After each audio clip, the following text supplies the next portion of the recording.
in the 22-27 mandate. As always, this is recorded and broadcast online and throughout Parliament buildings. There's no one in the public gallery at the minute, but if there is, they can use Wi-Fi. They can connect to Assembly Wi-Fi, but their devices should be either in airplane mode or muted. Agenda item 1 is apologies. We have apologies from Deirdre Hargey, who is obviously fulfilling her responsibilities at the Department of Economy for the next short while. We also have members who are joining us remotely. If there are no other apologies, we'll move on. We're expecting other colleagues to join us at some stage. The next agenda item is declaration of interests.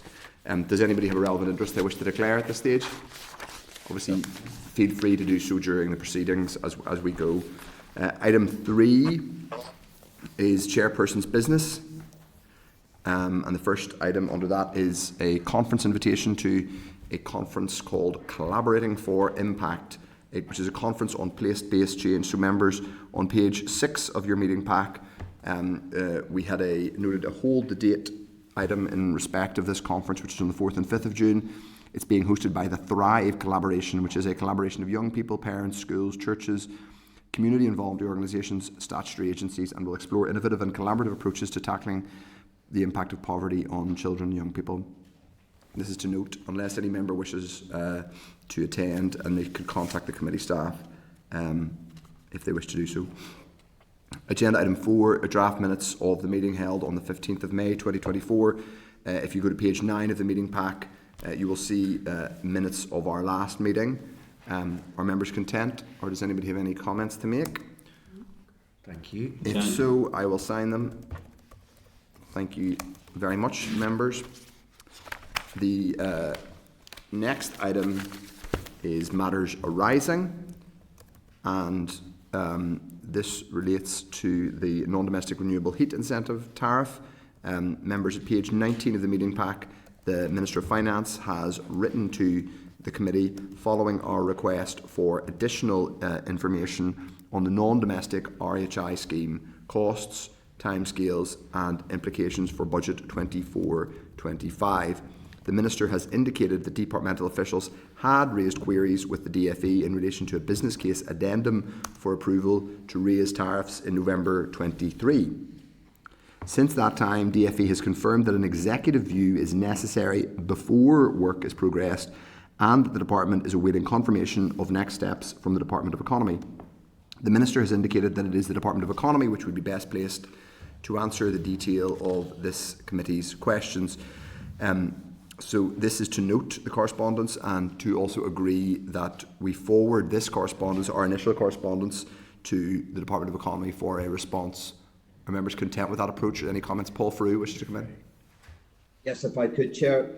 Again, I think this response is a bit patchy, to say the least. They talk about queries.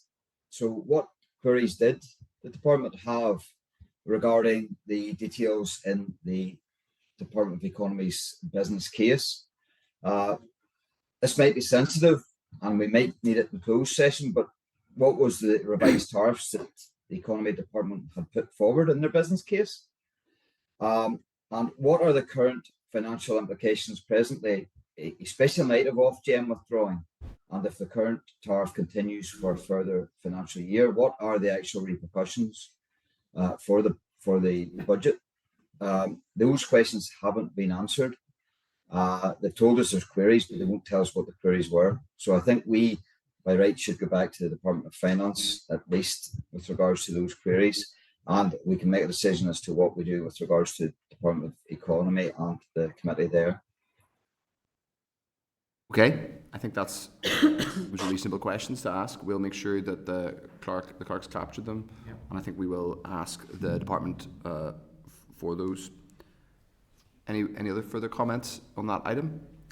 If not, we'll move on to the next item, which is a question we raised on the meaning of permanent secretary reshuffle. This was something that I was particularly interested in. Members, this is to note that clarification unless anyone wishes to raise a comment or for any further information. I would simply say on my own account, I'll go to Steve Aiken. I'll go to you in a second, Steve. I would simply say that I will wish to raise this with the head of the civil service when we have her, which will hopefully be before summer recess. Steve Aiken wants to come in. Yeah, thank you very much indeed, Chair. I think that's quite an unsatisfactory response. And again, I support our getting the head of the Northern Ireland Civil Service in front of us. It seems to go fairly contrary to HR process and also what we'd informed were some of the reforms that were supposed to come from RHI. So yes, I fully support, and I look forward to any answers that the head of the Northern Ireland Civil Service may have, but that's not a particularly satisfactory response. Well, I don't completely disagree, and we will have the opportunity to hopefully question the head of the civil service before summer recess. Okay. Next item is non-core funding pots. Members, at our meeting on the 1st of May, the committee requested that the department informs it of any material changes to various non-core funding pots. That is provided. The department has provided us with that, and that is at page 27 of your meeting packs. This also includes previously considered detailed information. So we asked for slightly more than they had given us. There is detail in there, including annexes, which has the relevant successful fundees. That information is useful. I'm sure it'll be useful to people at a constituency level as well as a committee context. Are there any further comments people wish to make based on that information? No? Okay. So that's to note. The next two items are Hansard transcripts, which are relate to our Peace Plus briefing on EU on replacement funds and Peace Plus from the EU EPC. Two separate briefings. One is a Hansard transcript of the Department of Finance briefing us on EU issues, which included departmental officials and also people from SEUPB on replacement funds and Peace Plus, and separate to that, but on the same day, from the Ulster University Economic Policy Centre on the draft executive budget. So those are at page 40 of the meeting pack. That's to note, unless anybody has any comments on them. Okay, the next item is the update on disciplinary matters, which we have talked about on a couple of occasions. So at page 4 of the meeting pack, you will find an update, a very short update on the disciplinary matters in relation to this. So that's at page 4, as I said, of the table pack. The department indicates the committee will receive an update in due course on something which is connected to that, which is changes to the civil service disciplinary policy, which are scheduled for implementation during 24-25. Do any members have any comments to make? I'll go to you. I'll go to you in a second. Steve, I'm going to bring in Diane Forsyth, the Vice Chair, first. Yeah, thanks, Chair. Just on that, just again, echoing probably the previous comment, it's a bit lacking in detail. I wonder on the review that has been completed, can we ask for sight of that in the second last paragraph, just to see where they've conducted a review and made and proposed policy changes? Can we see what they are? And the second point, they're saying policy changes scheduled for implementation during 24-25. Again, it would be good to see detail of what those policy changes were and an actual timeline for those, because I think just saying we'll get an update in due course whilst we're in 24-25 is not really specific enough, especially after recent things that have come out of the COVID inquiry. I agree. It is an extremely brief and fairly cursory update. Steve Aiken. Yes, thank you very much indeed, Chair and Deputy Chair. Those 2 points are very clear. The concern I have is that they seem to be shifting the dates about the disciplinary inquiry, bearing in mind that the head of the Northern Ireland Civil Service was in front of our previous committee and stated all the changes that had been made. And then from the evidence we seem to have heard from the COVID inquiry, it's clear that some of those actions weren't undertaken. I'm just concerned about where the actual code of conduct and code of ethics that is being reported on is actually sitting. So I would like some more clarification on that. And sort of, I think the key to this is the timeline, because if they're saying now that the changes are being made past this date, whereas we've had previous indications that the changes had been made earlier, I think this is quite a worrying development, and I would like some clarification on that. But thank you, Chair, and thank you, Deputy Chair. I think you've both covered those areas quite clearly. I think we've captured the information. I think we would probably benefit from some of this information being captured and distilled for us ahead of this the evidence session we have requested and think are going to get with the head of the civil service. I think these are really critical questions that we have clarity on. It's not good enough just to simply say disciplinary matters are closed, move on, and there's been a review, close and move on in a very brief summary response to us. Okay. Thank you. Thank you. We will move on unless there are any other comments on that. The next item is agenda item 6, which is an SL1 on the whole of government accounts, designation of bodies, order Northern Ireland 2024.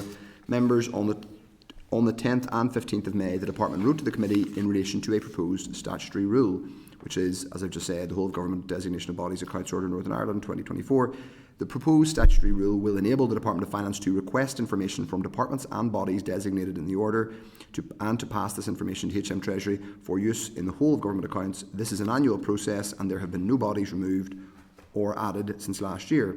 The rule is subject to negative resolution before the Assembly. A clerk's cover note and relevant correspondence is and full details of the proposed rule can be found at page 67 of the meeting pack. The SL1 was originally submitted on the 10th of May but did not make the deadline for last week's pack. Therefore, the Department changed the operational date and resubmitted the SL1 to ensure that there is time for any comments from the Committee at today's meeting prior to the order being finalised. Members, are you content with the policy proposal for a statutory rule to enable the Department of Finance to request information for departments or bodies and pass this on to HM Treasury for use in the whole of government accounts, or does anyone require any further information or wish to make any comments? No. Okay. The next item is our oral briefing from NICVA. First of all, I'm going to seek agreement that Hansard are going to hopefully join us in a second to record this meeting. Members, there's a clerk's memo at page 75 of the meeting pack, and at page 6 of the tabled pack is a briefing paper supplied by the Northern Ireland Council by NICVA for this session. Also at page 77 of the meeting pack for reference during the session is a copy of the Fiscal Council's assessment of the 24-25 budget. So members, NICVA are going to give us their assessment of the implications and impacts of the 24-25 budget, with a particular emphasis on the impact on the voluntary and community sector. Members, this is the 5th and final non-departmental briefing the Committee is taking in relation to its scrutiny of the draft executive budget. So we welcome to the meeting Celine McStravick, who is the Chief Executive of NICVA. Celine, thank you very much for joining us, and we would like you to make a brief opening statement if you're able and willing. Many thanks, Chair, and thank you very much for the opportunity to speak to the Finance Committee today. And I also welcome the announcement in yesterday's news from the Finance Minister regarding the interim fiscal framework. The more money the better, but let's spend it very wisely. So I want to start by just describing what NICVA is and a bit about the voluntary and community sector. So we are the umbrella body for the voluntary and community sector. That means we have over 1,400 members.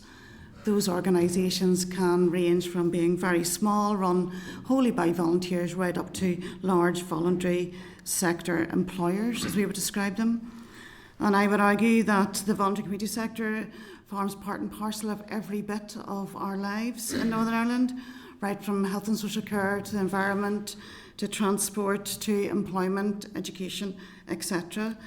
And I often ask people to imagine Northern Ireland without our sector, and I dread to think. So when you ask me to refer to the budget, I suppose I would start by making a very strong argument about the need to protect the most vulnerable across our communities. And I would say that they have inevitably borne the brunt of ever-reducing public finance and cuts. These impacts will be felt upstream. They'll create even greater reliance on many voluntary and community services, which are already significantly overstretched and often requiring more costly public sector interventions in the long term. In short, it makes very little sense. Further decision making regarding the current budget must prioritise the most vulnerable. We must ensure that our most disadvantaged do not experience further hardship. This requires, as we have called for many times, a cross-departmental approach to ensure that the cumulative impacts of any budgetary decision is seen very clearly and we understand that impact, including across all Section 75 groups. That impact must be adequately captured and understood so we can be proactive in mitigating against those negative impacts. Obviously, we would prefer that equality impact assessments were considered before proposals on how to allocate executive and departmental budgets are published, but we understand that may be about face in this term. For us, it's important when considering the budget that you think of our role, the voluntary and community sector, in delivering public services. So we aren't a nice to have, we aren't a discretionary spend, we are absolutely core, and in fact a significant majority of our sector deliver vital services day in, daily. I did want to tell you a bit more about issues facing the sector so you understand the issues in a really clear way.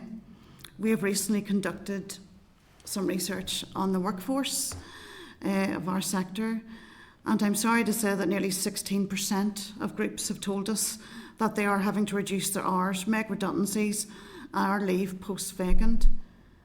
I wonder what we would say if the private sector were talking in those terms of significant reduction to staff. I need to remind the committee that we've over 53,000 people employed in this sector, so it is not insignificant. Of those groups, a further 26% told us that in the next financial year, i.e. 24-25, the future looks even more bleak. We asked them why it's been so difficult at the moment, and 65% of them told us because they were coping with an increase in organisational rising costs. So that means their day-to-day running costs are increasing, their funding is decreasing, and on top of that they have a rising demand for services. We are in an absolute perfect storm for damage to our voluntary and community sector. We know as well that the issue of lack of multi-year budgets, that is well versed. I don't think there's a single person that I've spoken to that disagrees that we need multi-year budgets. What I struggle with is finding out why we can't achieve them and what is the actual problem. In our recent workforce survey, 49% of our members told us that the difficulties recruiting staff, and they said the most significant reason is because of salaries. We can no longer compete. So therefore we are creating huge inequalities between our sectors. I would draw the committee's attention to two key areas that would really need your support regarding the budget. One is regarding decisions being made by our Department of Health, which is obviously holds the largest part of our budget at the moment. And I'm sure you're aware of the decision to cut core funding to over 60 organisations last year. I recently met with the Health Minister to plea for a reconsideration of that. And I would hope that now that we have additional funding coming in, that core funding programme would be reinstated. We're talking about organisations here working with those with special needs, mental health needs, counselling, etc.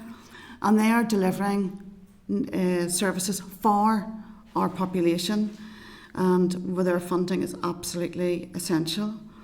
I would draw your attention to the UK Share Prosperity Cliff Edge, as it's now being called.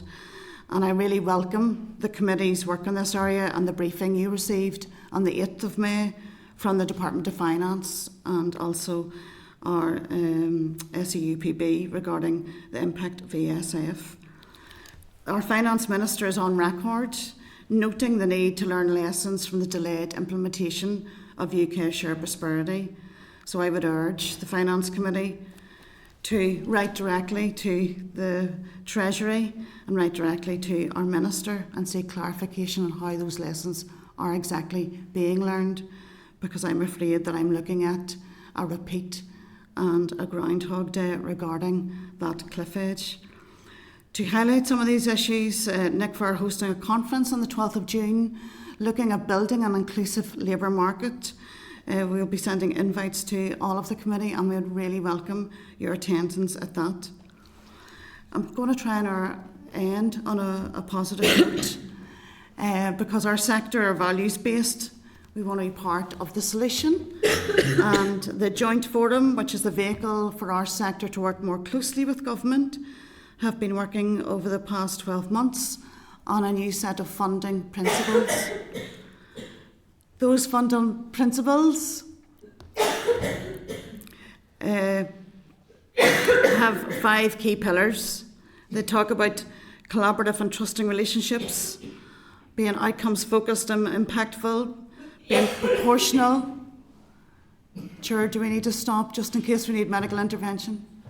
Are we okay? She's okay. She's good. But you carry on. Fairness, on being responsible, agile and flexible. I think what's most interesting is those funding principles have been developed in partnership with the sector and our government departments. They're currently in final draft form, and I'd really welcome another opportunity to come to Finance Committee to talk about those in more detail. But I see those as an opportunity, as a way out of what I would describe the vicious circle of short-termism, lack of focus, and a really lack of respect for our sector.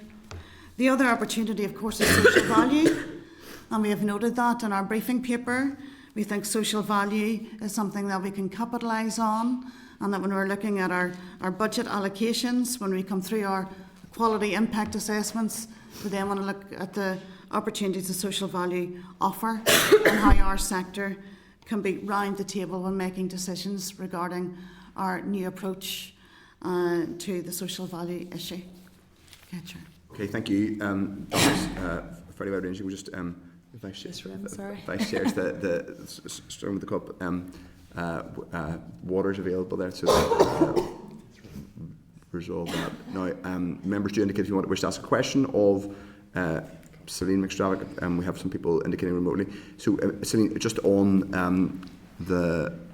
first of all, in your written submission, and you kind of touched on it in your opening statement, prioritisation and a sort of goal setting is really important, even in the context of a really constrained budgetary picture. Do you think it would have been better if this budget had have come after a programme for government?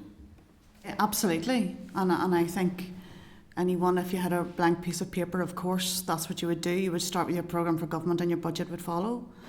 But we're well aware that we are where we are. There's a sense of pace needed. There's a sense of urgency. Our sector needs investment and decision making now. So we are ready to support the process as it stands. But of course, in an ideal world, you would start with a programme for government. And just in terms of the why a programme for government or an agreed set of priorities is advantageous, how is that better for your members, for example, than simply a budget which doesn't have a programme for government to follow? Because a programme for government sets a new direction. This is our new executive that's in place. Our issues are different. Yep. Now we have a changing environment. It's rapidly changing with the cost of living crisis, with Brexit, etc. Yep. So our programme for government needs to create an alignment between this is our direction of travel, and the voluntary community sector should be absolutely part and parcel of informing the programme for government as well. Yep. At the moment, we have not been legitimately informed of what's in the programme for government.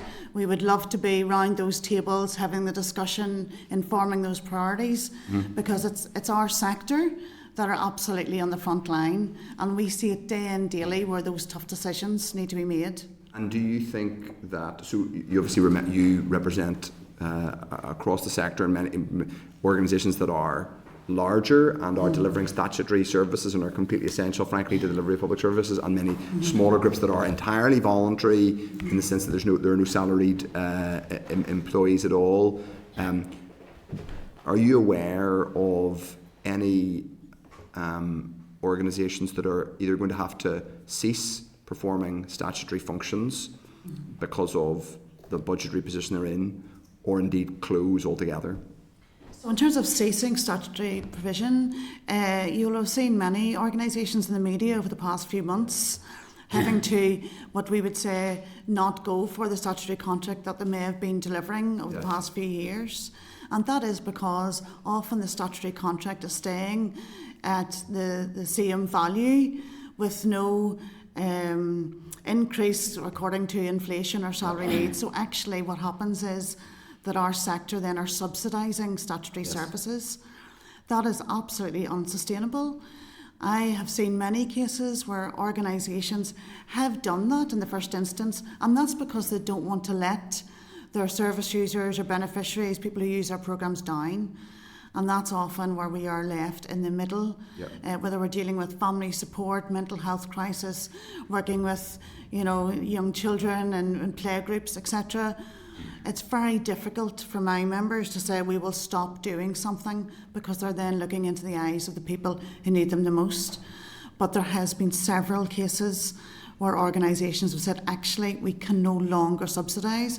We are using our reserves enough. We can't continue to kind of fill the gap between the commission service, particularly coming from Health and Social Care Trust or education, and what it actually costs to run this. So yes, I've seen that. You'll have noted from my introduction that when we did our workforce survey, organisations, we have 49% really clear saying they're having difficulty recruiting staff. It does feel like the next financial year is going to be significant for our sector, because we've kind of held it together in the absence of an assembly. During COVID, we've been using all of our existing resources. We've been trying to be as inventive and efficient as we can, and now we've come to the end of the line. It is at this stage now that we have to say I can absolutely see organisations will close, and I would actually be quite fearful that if we wait for a few years without any significant investment or different decision making, then we may kind of open our eyes and realise that we've lost huge staff expertise, community development, and what happens is then the problem goes upstream. That's the problem. Indeed, and I think we're probably already seeing some of that, but it could get worse. So we're going to bring in members. Do indicate if you wish to come in. Dan Forsyth. Thank you, and apologies. I thought I was over the cold, but it seems to be this committee in this room. Was it something we said?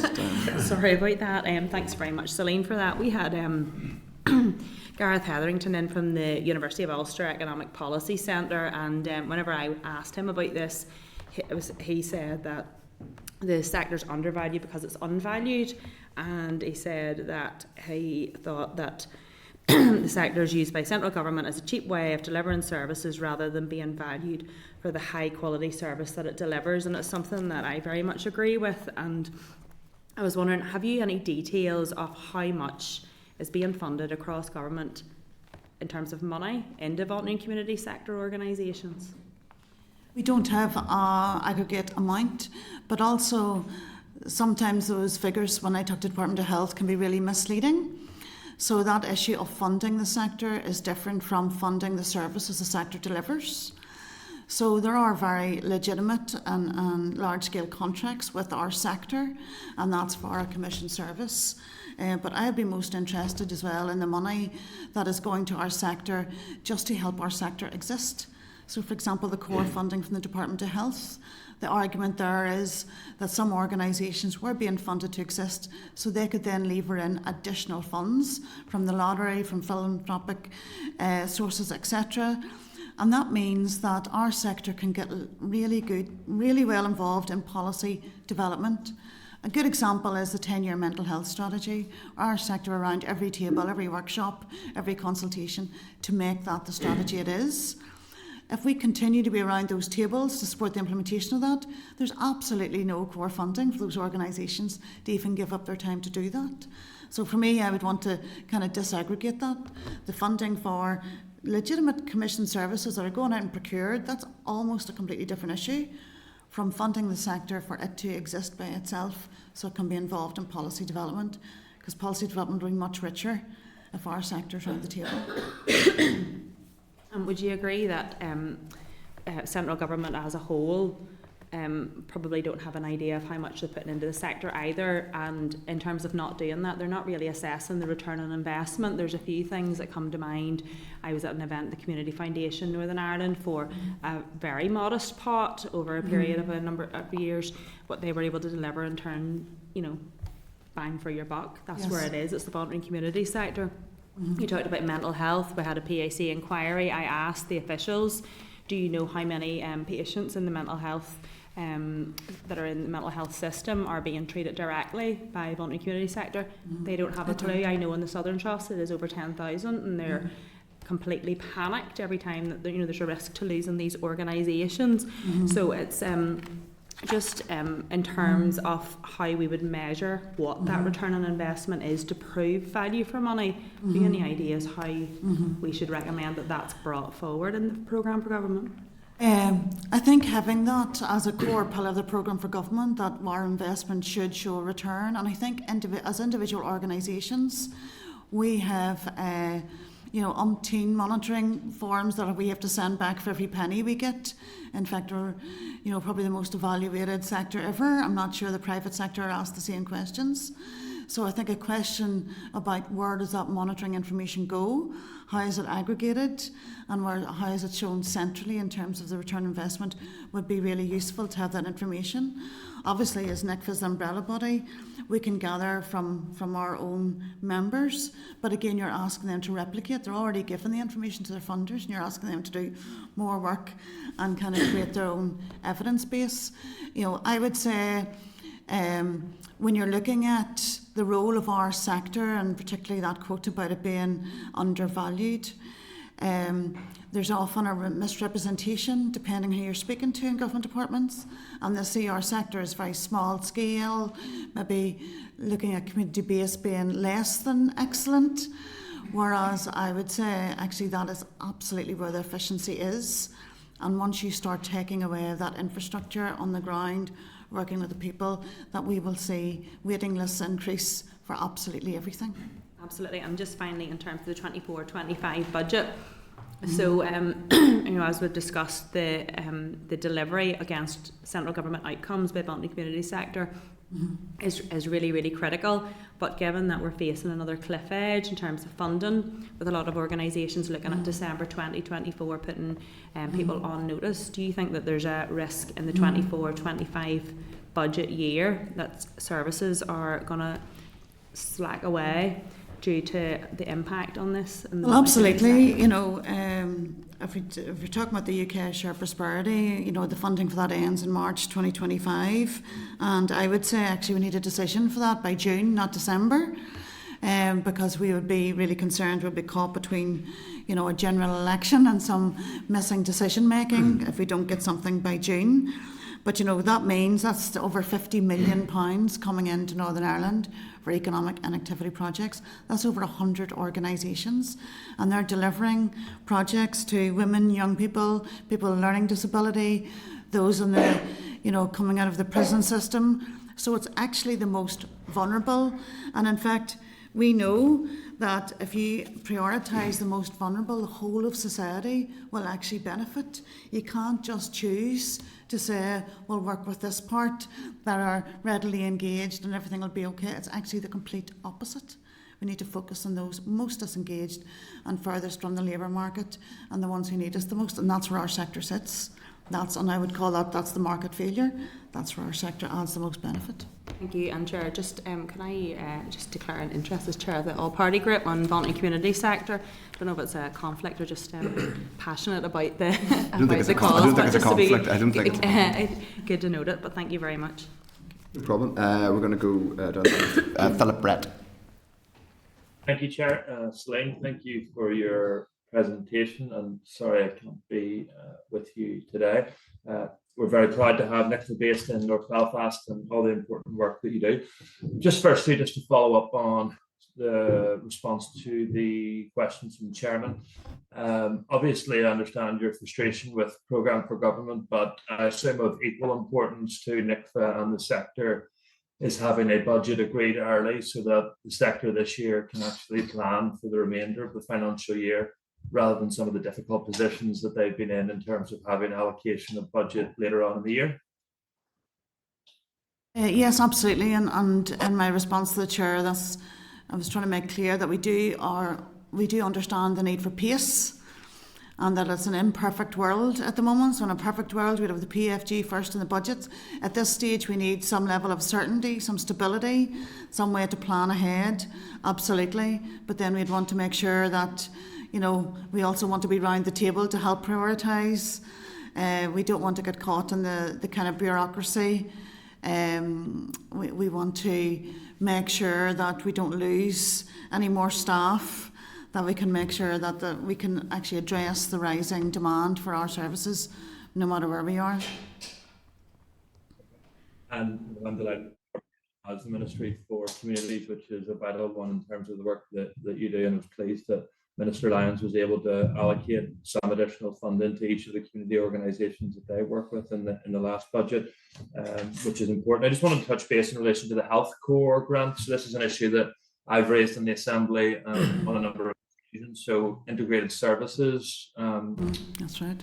Centre on the Shankill Road, based in my constituency, and also works in Jerry's constituency, does vital work in terms of tackling educational entertainment, but also supporting young people who may end up going through the criminal justice system or the health service, and they're able to get out and really help them, but also their families.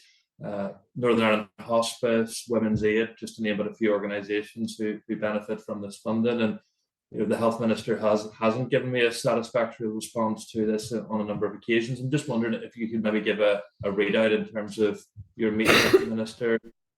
Did he give any indication as to whether he will restore that grant? Because obviously it's now been cut since September of last year. So just wondering if you might not be able to, but any feedback on that, because it's certainly I have no problem, because I'm sure that the Minister's on record for saying that I met him just after the budget was announced, and he was not content with his allocation, and had said then therefore he could not make any decision on core grants. I would argue strongly that the core grants to our sector account for 0.05% of his budget, and actually it's that term kind of discretionary, that lets some departments off the hook, and kind of looks like it's I'm not saying that was an easy decision for the Minister to make, but I'd say that sometimes it may be easier because a significant amount of his budget obviously goes to salaries, etc. So, we all live in the real world. We understand the struggles and the difficulties that ministers have to make. But I would say that core grant funding, had significant tenure. It was not perfect. It could be improved. But actually, what I would like to see is that money ring-fenced for our core funding programme for the sector, because we cannot expect groups to get involved, as I say, even in the change in health and social care system. What I said to the Health Minister was that if we're looking to transform our system, look at the growth of area integrated partnership boards, other kind of methods for improving services for citizens, then you cannot do that without the voluntary and community sector, but you cannot expect them to exist if you also don't fund them.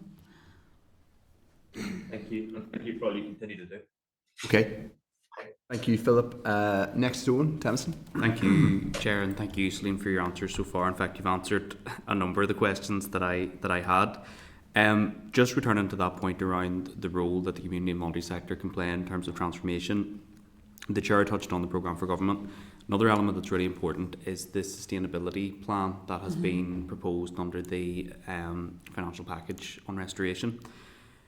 That sustainability plan will likely touch on transformation, issues like revenue raising, and also our wider funding formula. It's just really to ask, does NICVA have a perspective on those three elements, and particularly in relation to transformation? What role can the community and voluntary sector play? And I think that's a really good point, because when I look at our sector and talk to our members, what I see is a sector that have been, trying their utmost to meet the needs that they're seeing, and that's across the full gamut, as I said, from environment, education, health, infrastructure. They're everywhere. But actually, what our sector hasn't had is the opportunity to actually change and transform. So we've been kind of taking what we've got, trying to meet the needs, and almost having no time to lift our own heads and being involved in transformation. So when I hear the word public transformation of public services, I include our sector in that. So I wonder how our sector can be brought into that. Where is the investment in our sector to transform? We're always being challenged as well. Can we collaborate more? Can we work? Well, collaboration takes time and effort and investment. It doesn't happen by virtue of, let's do that tomorrow. And people don't have time to even think collaboratively or strategically, because what they're doing is they're saying, we only have money for 6 months. We only have money for 9 months. So kind of a multi-year budget would help with that, but also some investment in that change or transformation. And even seeing the digitisation, the kind of, when I look at the skills development that NICVA do, last year alone, we worked with thousands of organisations and individuals. We provided training in governance, HR, leadership, management, etc. And that's just NICVA, but if we had more investment in our sector, we could do a lot more and help the transformation. I think we're absolutely key to it, Owen. No, I appreciate that. And just in relation, and I appreciate probably straying from your responsibility with these questions, but I'm just keen to see if there is a perspective in terms of, issues like revenue raising has been debated a lot with the budget being so constrained, and also our funding formula. Are those issues that NICVA take a view on? Well, of course, NICVA will come at all of that from a rights-based perspective and from protecting the most vulnerable. And, we're here to, also, a very strong anti-poverty agenda. So when it comes to those questions, that's where we'd be really interested in convening our members and getting a kind of grassroots perspective on all of that. But I will end with a clear statement here. Our sector are well aware of the issues. We do not think there is. I think our health minister yesterday talked about a money tree. We don't think there's a money tree. But also we see the issues out there, so we really want to be part of the solution. And I think if you talk to our members right across the sector, what you'll find is a group of people who are hugely innovative, resilient, really efficient, make a pound go further, and we talk to the private sector about a lot of these issues, but the voluntary and community sector should be absolutely the first port of call, I would argue. And just one final question from me in relation to shared prosperity and potential replacement. Do you think the criteria and priorities around shared prosperity are the right ones for the community and voluntary sector and for Northern Ireland more broadly? And do you think that the devolved administration should have a more proactive role in shaping those? Okay, so we're all familiar that what we have at the minute isn't perfect. It did bypass our government departments. I think that was a missed trick, and I would like to see more involvement of government departments for the next round. That said, what we don't want is for the programme to stop while we rethink and redesign. So I would say what we need is a transition fund to get us to the year 25-26 and use that extra 12 months if we have a new Westminster government, we have our assembly sitting, use that 12 months for a really good, strong co-design process with the sector.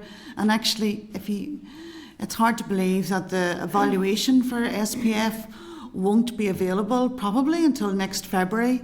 So the evaluation won't even be there until February 2025, and yet officially at the moment we're closing the programme a month later without taking any of the learnings. So really we want to be clear about using evidence to inform the next programme. So yes, I'd be an advocate for looking at lessons learned.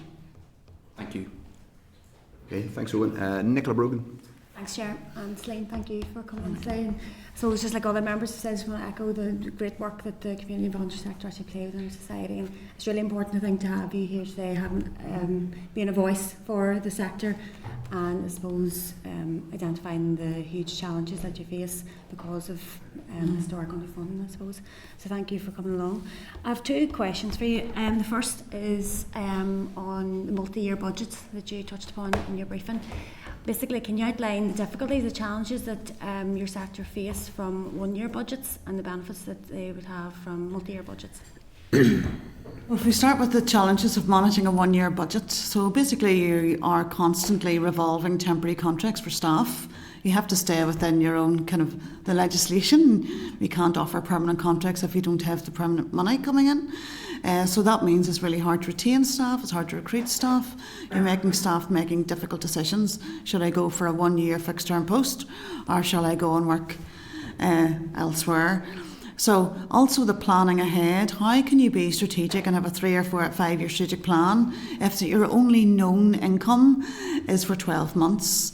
And in fact, I can speak for NICVA at the moment. Our contract with DFC at the moment ends at the end of June. So you're working at risk. You're asking the voluntary and community sector to constantly work at risk and constantly hope for the best and constantly say to their staff, this will be okay. And I just think at this stage that is not good enough. A multi-year budget offers the opportunity to stop wasting time as well on that kind of constant fear and anxiety of where is the money coming from. And constantly, if you have a 3-year budget, even if it's renewed annually, you know, with a 3-year letter of comfort and renewed annually, at least that's better than you've got 3 months, which is what lots of organisations have at the moment. It's just not a way to run an organisation. And as I said, when I talk about our sector being resilient and efficient and innovative, can you imagine what it could be if we actually had some long-term investment as well? You know, we are actually making it even more difficult for that strategic thinking, the collaboration, the stabilisation, the transformation. We are, you know, actually asking for one thing, but then our actions are saying another. Yeah, thank you for that, Celine, and I completely agree. I think that's one move that we could move to and would have a huge benefit for you. So thank you for that. The other thing I wanted to touch upon was social value. You mentioned that at the end of your briefing. Do you want to maybe elaborate on how you think incorporating social value policy could benefit your sector in particular, and maybe how you think recent changes to procurement has enhanced opportunities for social value? Yeah, we have seen some really good opportunities taken by members in our sector, you know, mostly the large voluntary organisations who maybe have a bit more staff to be able to make the most of those opportunities. Some really good examples of working with the private sector, you know, particularly in the areas of, you know, building contractors, etc., where they're able to come in and support organisations that really need that help. I think for me, what the opportunity that's being missed is probably for the smaller mid-range organisations that don't have the staff to capitalise on that, who are really just running on empty, doing what they can. You know, NICVA, we run a series of workshops and training around social value and how to make the most of it. But actually what you really need is a bit more hand-holding, a bit more bespoke support for those organisations, and you know, working with the private sector to do a bit more of that matchmaking, so it's not just the same organisations benefiting. I think it's really good. You know, I recently met the Minister for Finance and raised this as well about how do we capitalise on and kind of aggregate up the benefit of social value and really expose it a bit more, so it's not the same old. And in fact, I've had a few meetings recently with kind of public sector procurement people who have said actually the people coming back for this contract have said they will do this for their social value, but actually is there something better they could be doing? So in terms of our sector being part of the solution rather than the private sector just thinking and wondering. So I think there's an opportunity being missed there, and again that's a result of just lack of funding to do it. You know, we've got so far with very limited, you know, really, really small bit of money to try and do bits around the edge of social value. We've been working with the Social Investment Board on that as well, and I just think with a bit more investment in there, we could see a bigger impact. Very helpful, Celine. Thank you for that. Thank you, Chair. Okay, Nicola, Jerry, Carol. Apologies for missing your evidence. I was just at a meeting there, LGBTQI APG, and one of the issues raised at that was the loss of core funding for those organisations. I think some lost 100% core funding in total, which was obviously a huge blow to them, but a small percentage of the Department of Health budget. So you obviously mentioned about vulnerable groups, and in many ways, you know, that those communities are some of the most marginalised and vulnerable. So just to mention that, I don't know if you have any comment on that, but just to let you know that obviously it's wider and it's prevalent. I would just offer reassurance that NICVA have been representing all of those groups, and you know, in our meeting with the Health Minister recently, we've been really strong on that one. Thanks. I just obviously thought it was obviously connected. Just hearing that this morning. Hearing that again this morning. And just another question is, you might have touched upon it at the end of the Chair's question. But do you have any view on the lack of no consultation? So the budget has no consultation process. It's a one-way street for yourselves, but also the public. So basically, the budget is set out, and people are told that you just have to accept it. I mean, what concerns would your members have? Would they feel excluded from the process? And I think that's a concern that's sort of generally expressed to me by people, not even in organisations, just as individual members of the public. So would you have any concerns about that? Well, and I suppose we would say that the EQIA process is being used as a kind of proxy for consultation. But I know last year when the budgets come out, you know, when we had no assembly, what was stark for us was that the EQIAs themselves, when they come out for consultation, had already identified the impact on vulnerable groups. But yet the budget decisions were still being made. There was no clear mitigating factors. So this time we would expect to see EQIAs coming out, but in an ideal world you would have done them before making the budgetary decisions, not coming out for consultation now. So like, our sector just really want good decision making. That's all you ask for, and good decision making looks at the impact on the most vulnerable. It looks at how to use money most efficiently. This is public money, so it's all of our money.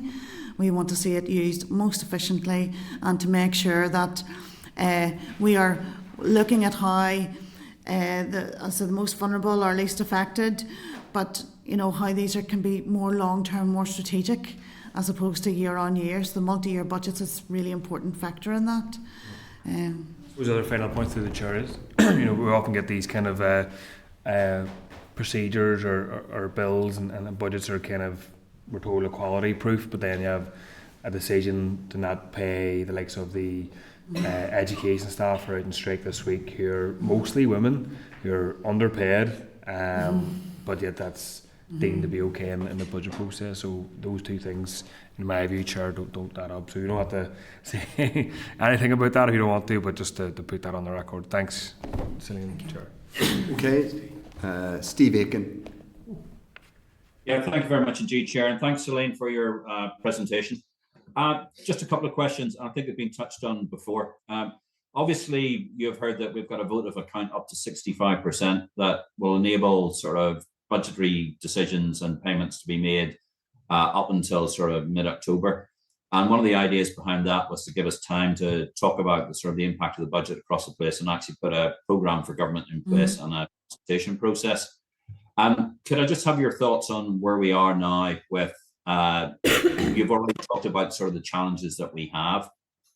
How are we going to get to the situation where we're going to be able to look at the sort of the budget and areas of the budget that are coming through over that period of time, bearing in mind everything seems to be time compressed? That's the first one. And the second one, I note your comments about the talking to Robin, and Robin would really like to be in a position to provide those monies, but as you quite rightly pointed out yourselves, you know, it's a very small percentage of the budget is what was likely to be within your sector. But bearing in mind that the extra money that Robin's looking for within the health budget is a very small part of an overall budget of £15 billion. and we have had the health budget's been cut by 2.3%. How can you see how we can square that particular circle? And the corollary to that is, are you lobbying other ministers as well as Robin? Because actually, it's not Robin's holding us back; it's coming from finance and it's from the executive as a whole. Thank you very much indeed. Thanks. I think it's just worth clarifying that there are, I think, two questions there. From it, one is around the specific position the health department's in core funding, and asking Celine whether similar lobbying is happening, and then a separate question around, I think, multi-year budgeting. Is that fair, Steve? Yeah, that's up. And I just wanted to say that Philip stepped out. He's given a presentation and be back in about 30 or 40 minutes. That's okay. I just wanted to distill those are a distillation, I think, of the two questions. I'll take the core funding one first, if that's okay, yes. Chair. Are we lobbying other ministers? Yes, never miss an opportunity. I've met several ministers recently, and core funding and UK share prosperity and everything else comes up at every opportunity. And I'm well aware that it's a difficult position for a health minister to be in. But I still argue that our health and social care services can't be delivered without some core funding to our sector. So I'm very hopeful in that space that the Minister may be minded, with support from his exec colleagues, to review that decision. I'll stay ever hopeful, but yes, I would be lobbying all of the Northern Executive to look at that. And in fact, I'll be writing to all of the Executive after yesterday's announcement to say if there's additional money coming into Northern Ireland, the priorities have to be the needs of the voluntary and community sector, because we have been left wanting for far too long. So hopefully that answers that one. The first one about the kind of multi-year budgets and the getting involved, hopefully I've picked you up right on that one. I would say that our sector, we are kind of waiting with bated breath on what's happening with the PFG, and kind of waiting on some kind of formal notice on that process and the relationship between that and EQAs coming out on the budgets. And I'm not sure whether the PFG consultation is going to happen at the same time as EQAs, or how that process is going to be run. There's a level of uncertainty at the moment. So I would welcome any certainty on how that's going to look over the next few months. We are aware that the next few months brings us up over the summer, July and August, etc. But our sector doesn't kind of go away for the summer. That's probably one of our busiest times, because children are out of school. We're there, so we are ready and able. And NICVA are very eager to get involved in any process, or convene any groups, or be involved in any co-design, consultation, etc. But at the same time, it has to have a purpose. We don't want to get together for the sake of it without any kind of way for what we say or what we would prioritise not to be reflected in the final output, if that's the non-cynical part of me. Okay. Any more from you, Steve? No, that's fine. Thanks very much indeed. Okay. Unless any members have anyone else wants to come in, I think at this stage we will say thank you, Celine. That was extremely useful, and really important that we get the views of NICVA. Obviously, you're able to give the views of a huge, wide range of the community and voluntary sector in Northern Ireland, and it's very much appreciated. We will have further engagement with you, no doubt, as this process continues, and on a whole range of other things. But thank you very much for your time, Celine. Thank you. Excuse me. Now, members, we are going to move on now to the next agenda item, which is the draft executive budget 24-25, and it's the Department of Finance budget. So I assume everyone's agreed that Hansard will record this too. Members, at page 129 of the meeting pack, there is a brief from the clerk. We are getting an update from the Department of Finance on their internal budget position. So this is us doing our role in terms of scrutinising our home department, as it were. We had a briefing from the same officials on the 10th of April, and that's included at page 132 of the pack for members' information. There is an updated briefing note from from the department at page 10 of the tabled pack, and that's also available to members in hard copy, which has been provided at the start of the meeting. So welcome to the meeting, Stuart Barnes, who's Director of Finance at the Department of Finance, and Gillian Blair, who is Finance from the Finance Division from the same team, from Stuart's team.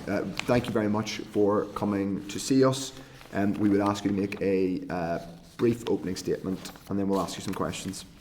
I firstly apologise for the late briefing, but as maybe we explained before, we're still working through the process, so it was to get that through. So I'll just briefly take you through the paper. First page you will have already seen. It showed that previously when I came here we were talking about initial pressures in and around 25 million and the savings to match those, and at that stage that was a very high level estimate of where we were, as indeed were many of the savings. We weren't sure how deliverable those were. So we've had a bit more time to go through it.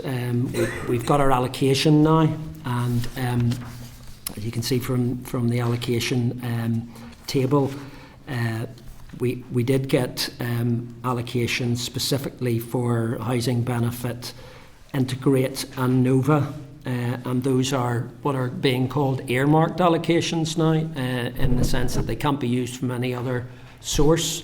So it does allow us to take forward Integrate and NOVA, but doesn't really provide any easement on any of the other areas across DOF because they are specifically earmarked for those projects.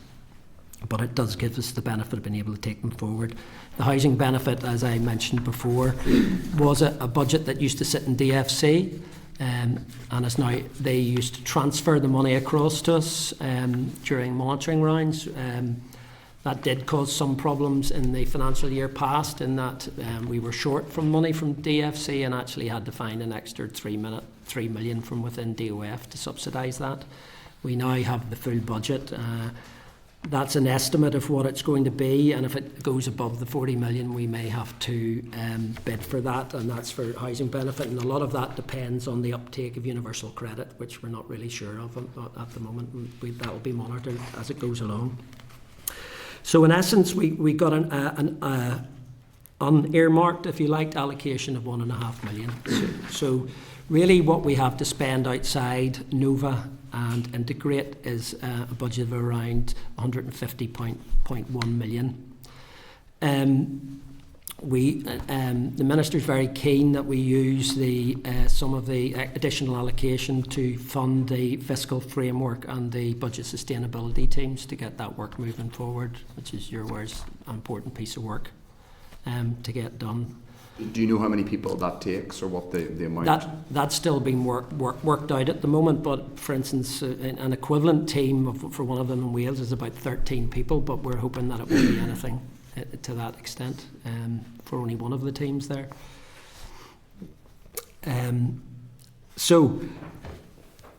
We took a slightly more detailed approach, going out to the business areas, asking them how they could live within their budgets and what the pressures would be.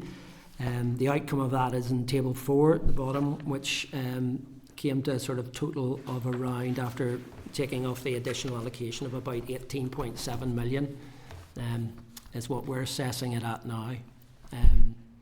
So this is a slightly more informed position than last time we came to you. The pressures are 7 million lower basically than you thought they would be, because Integrate and NOVA are being funded. Yes, yeah, although it's yes, and it does cause problems, as it's coming to in the savings, because as was alluded to before, actually we had savings for NOVA and Integrate as part of our savings last year. So now that they're actually being funded, we're obviously not going to be using those as savings anymore. So we had to find some additional funding, savings, to offset the savings that we'd lost from Integrate. So we went through a process with the business areas to come up with an amount that we could meet those pressures across the area, and we've come up with a figure of 18.7 million to match that, but This includes some sort of anticipated money that we expect, and that would be sort of Windsor framework money and potentially some transformational money. And we're also requiring an overcommitment of about $1 million to enable us to sort of meet the 18.7. The overcommitment we're reasonably comfortable with, in the sense there will always be some element of underspend of most departments at the end of the year, no matter what your cuts are, because people will always cut back money, and we always will have small pockets of money across each of the business areas. So I think we're reasonably comfortable that a small overcommitment of £1 million would be in there. This is all predicated on the fact that the Minister still has to go this in some detail and agree to them. So that's my initial presentation, so very happy to take any questions on it. Okay, thank you very much, Stuart. So what of the table that we got from you on the 10th of April, the initial, where you thought you give us two tables, one was the pressures and the other was the measures to address the pressures, as it were. Which are you, so that the second one included things that you were going to do to address the pressures, one of which was consistent application of accounting treatment, increased income, which I presume was across a range of things, including LPS, and there was estate rationalisation. Which of those things are you still doing? I know, so you're not stopping NOVA, you're not stopping Integrate. What are you continuing? What are you doing? Well, we've a better idea on the income now, the increased income that we said we were going to do. That income, as you say, some of it is internal. There's about $1 million of it will be from outside the Northern Ireland bloc, if you like, and that's coming from basically around the DWP coming and some work being done within there, and NICVA will obviously be providing the service to them. So that's the only one that is actually external. Most of the other stuff, apart from a small element of ONS actually, or sorry, OSNI, most of the other stuff will be increases in charges to services out to other departments. So that is still going ahead. We have been looking at the cessation of stopping projects. Now, the bulk of that is actually, there's about 1.2 million would have been for services that IT Assist would have provided for people working at home, various docking stations and IT equipment. And we've now reached a stage where I think most people have those equipment, so there's no requirement, and any further costing for that would be paid for by their own departments. So that would be the biggest saving in that. The rest are actually smaller areas of reducing and stopping services, and we've been looking at to make sure that those, number one, don't impact on the public, and number two, have a smaller impact across the various departments. State rationalisation, yes, we're still maintaining that, and that hasn't changed. We're still looking to save £2 million on that. The application of accounting treatment remains the same. And the vacant management, yes, we look to be doing that and looking at making sure we fill our priority posts across it. But there is a recognition with the number of vacancies sitting around 361 that not all those vacancies will be filled, and they just merely the process won't allow them to be filled. So we're allowing an element of savings within those, but making sure that we prioritise the main post within that, and then some additional savings, which are small savings still to be sort of guaranteed. But we have a list of, they may be as small as 50k or 25k coming from each of the business areas. And then there's the anticipated income of around 1.6, and I mentioned before that's probably money to do with the Windsor framework, where we're expecting to get money in from last year, and then potentially some from the transformational savings. Okay, that's really helpful, Stuart. Thank you. We're going to go to open up questions. First is the Deputy Chair, Diane Forsyth. Thanks very much. Thanks for that. Just going through the tables, and the auditor and me will come out now probably. So I just want to run through the questions that come to my mind.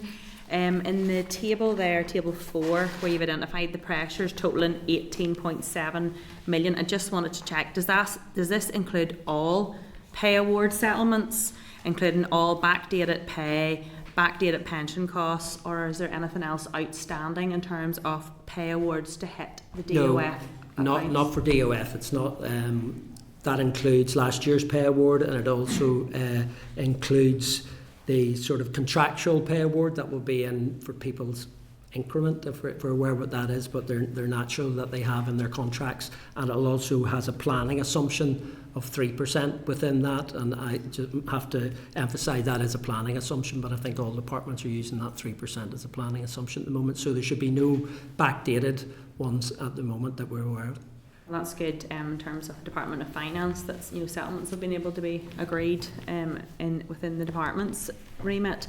In table 5, just some of the specifics around it. So obviously this is £18.7 million of pressures we're facing, and this table sets out how you're planning to cover it. Obviously by the time the budget is going to be agreed, we're going to be at the end of Q1 24-25. So I just was wondering in terms of the timeline and specific actions around realising these savings. So in terms of the increased income, just really, when and how, you're saying 1 million outside the Northern Ireland block, when can we expect to see that money coming in? Well, that particular one has been, I suppose, dated, if you like. So it's looking at when the DWP staff will come in, and it's based on when they do come in. The other amounts, majority of them actually, the income has already started to come in. So we've already put the prices up for other departments, and that's already coming in. And I think you're quite right as far as the other stuff. We have just come from a board meeting today just to make sure that business areas are aware, even though the Minister still has to agree that actual savings put forward, it should be assumed at the moment that they're going to be taken, so areas shouldn't start spending in those at the moment, and if there's any change in that, then they'll be informed. Okay, so you don't expect there to be like a quarter less of that No. income to come through. And then in terms of reducing or stopping the projects, just specifically on that, which ones are there? 4.6 million is quite a lot. Well, it is, but they tend to be a lot of very small projects. As I mentioned just there, the biggest one is 1.2 million, and that's basically stopping provision of IT equipment for people working from home now, because they've basically bottomed that out to a certain extent.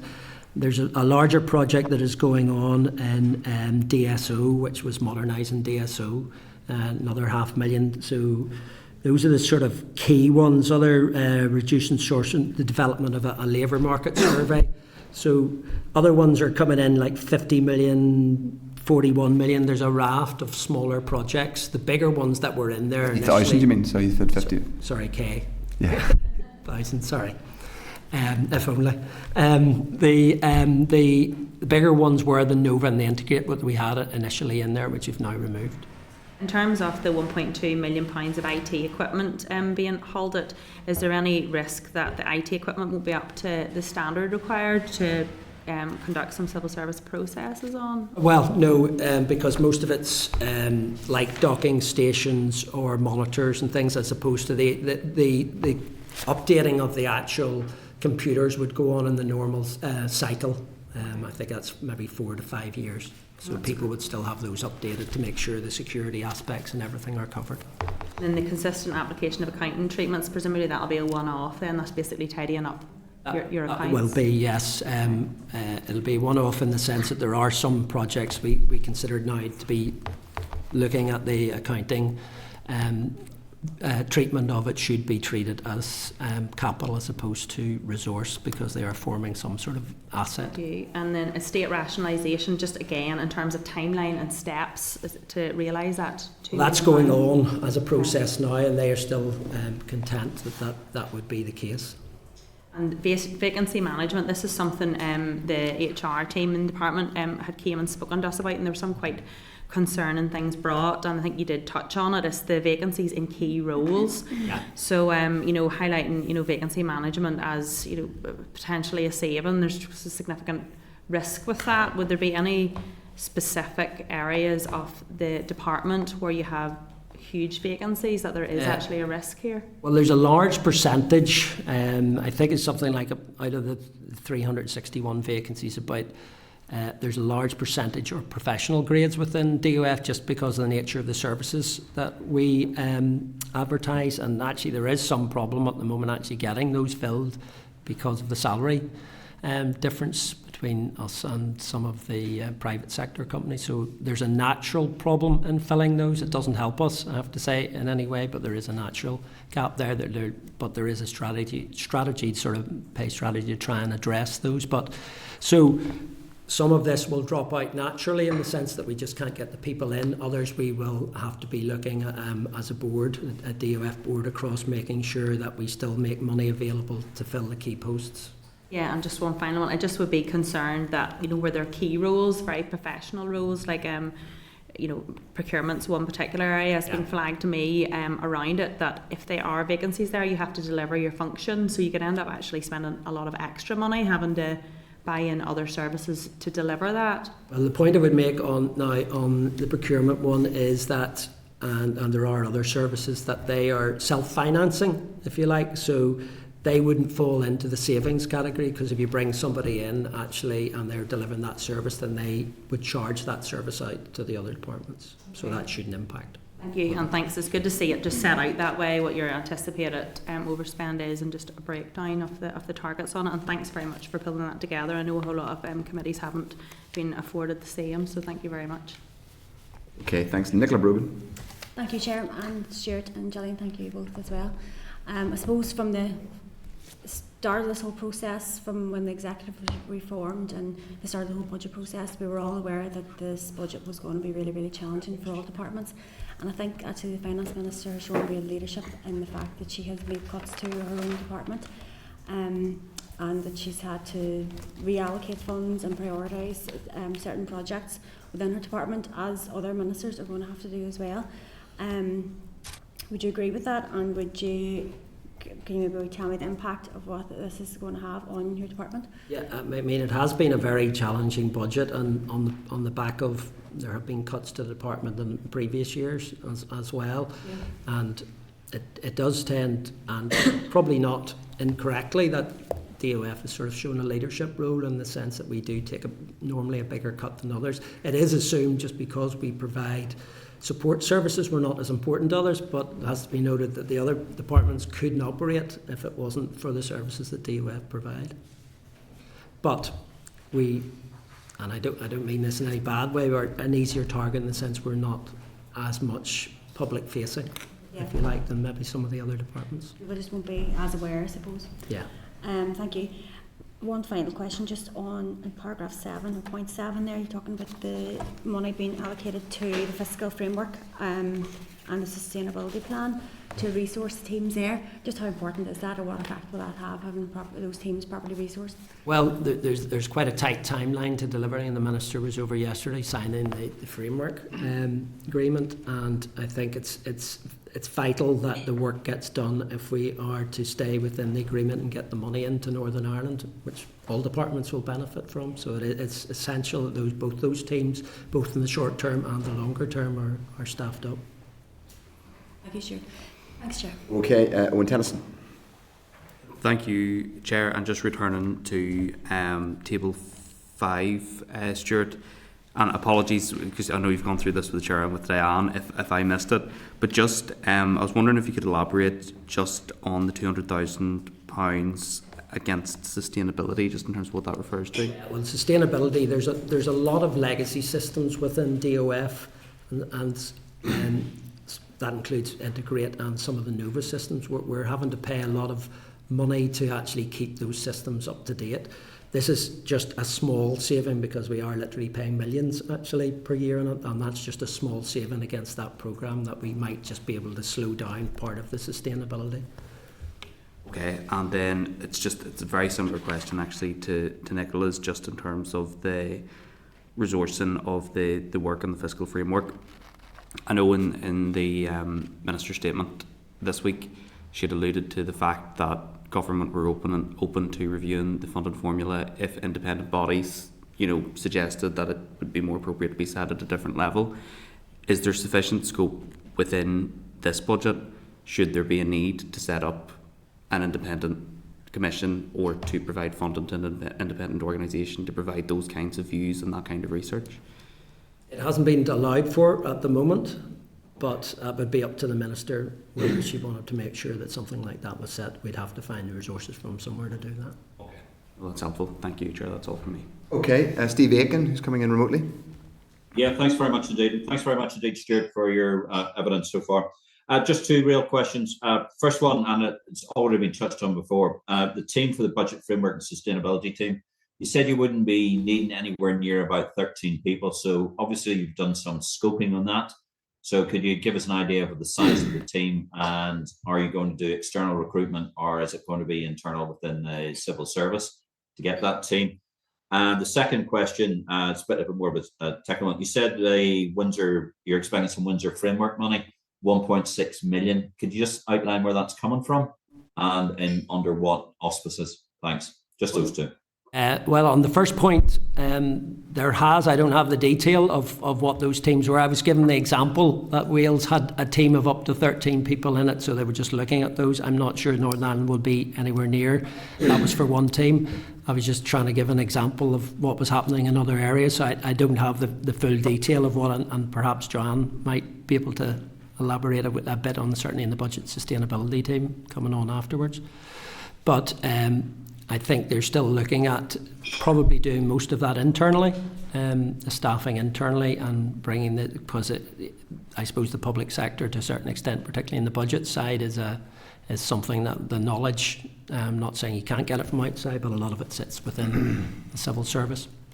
On your second point, the Windsor framework, last year we got in and around 700 for the Windsor framework money. That hasn't arrived in yet. It came in late last year and it will be expected in late. And we're having an anticipation we would get at least as much as we got last year on that. The transformation, I'm not sure, but if you're aware, but there is a transformation pot of money, 47 million each year. And part of that will be run through at the same time as June monitoring. So we would be hopeful we may get some money out of that pot as well. Okay, thanks. Thanks, Stuart. Okay, assuming no other members wish to come in, I think that draws that evidence to a conclusion. Thank you very much, Stuart and Gillian, for coming to see us, and we will obviously hopefully be kept abreast of any changes to obviously change the position in year, whether it's vis-a-vis monitoring or anything else. But thank you for coming to see us today. That's been most useful. Thank you very much. Thank you. Thank you.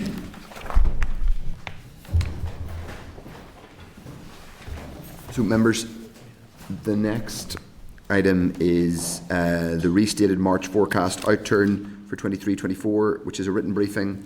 At page 147 of the meeting pack, the department has provided an update on 23-24 public expenditure outturn and forecast outturn information based on restated March on the restated March position. Pardon me. Figures are included on non-ring-fenced DEL, capital DEL, and ring-fenced financial transactions capital. The department has indicated that while the restated March outturn does not reflect department's provisional outturn position, which will be reported slightly later. In practice, there are rarely any significant changes between the two. The provisional outturn information is usually reported alongside June monitoring. So members, this is just to note these updated figures unless anybody wishes to raise any concerns or has any questions. And a related matter is at page 22 of the tabled pack is the written ministerial statement on 23-24 approach to further forecast underspends made on the 20th of May 2024. This statement highlights a further allocation of just over £1 million to TransLink's reserves, and the funds come from a DFE resource DEL underspend for 23-24. Okay, the next agenda item is the draft executive budget, the 24-25, which we don't have officials yet, so we may just take a quick